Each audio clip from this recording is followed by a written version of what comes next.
Depuis plus de 10 jours, c'est de l'air très doux qui domine sur une grande partie de l'Europe, où on est dans une configuration dite de blocage, avec des hautes pressions centrées sur l'Europe centrale, qui rejettent les perturbations plus au nord, en direction des îles britanniques. Résultat, sur l'ouest de l'Europe, on a un flux de secteur sud dominant qui fait remonter de l'air anormalement doux pour la saison. Et pour comprendre comment cette situation va évoluer, je vous propose de prendre un petit peu de hauteur et de regarder ce qui se joue actuellement au-dessus de l'hémisphère nord. Tout part d'un courant de jet puissant. Le courant de jet, je vous rappelle, c'est ce couloir de vent très rapide situé à haute altitude qui circule d'ouest en est autour de l'hémisphère nord et qui pilote les dépressions, les anticyclones et les grandes masses d'air.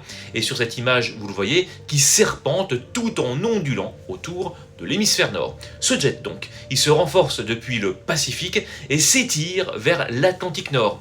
Les vitesses dépassent localement les 300 km/h, il crée un environnement idéal pour une cyclogénèse explosive à la sortie de Terre-Neuve.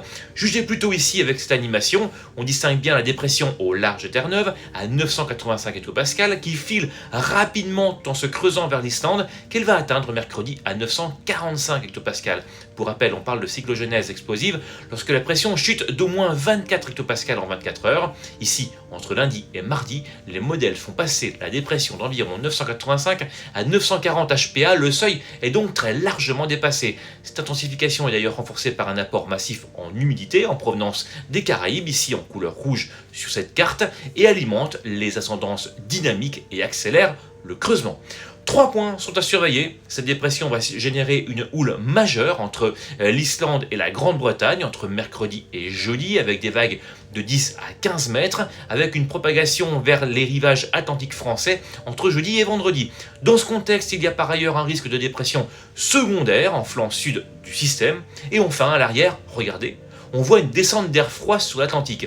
Elle va favoriser le renforcement du blocage anticyclonique européen actuel, avec un nouvel apport d'air doux sur l'Europe de l'Ouest en milieu de semaine.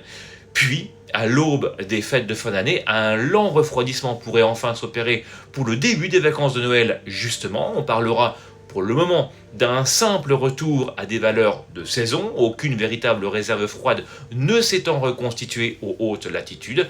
Toutefois, un blocage anticyclonique pourrait progressivement se mettre en place et orienter le flux au secteur nord-est, une tendance de plus en plus présente dans les modèles d'intelligence artificielle. Un possible point de bascule sous les normales est ensuite envisageable autour de Noël. Dans ce contexte, les régions méditerranéennes seront sous surveillance et pourraient être alors exposées à des épisodes pluvieux marqués.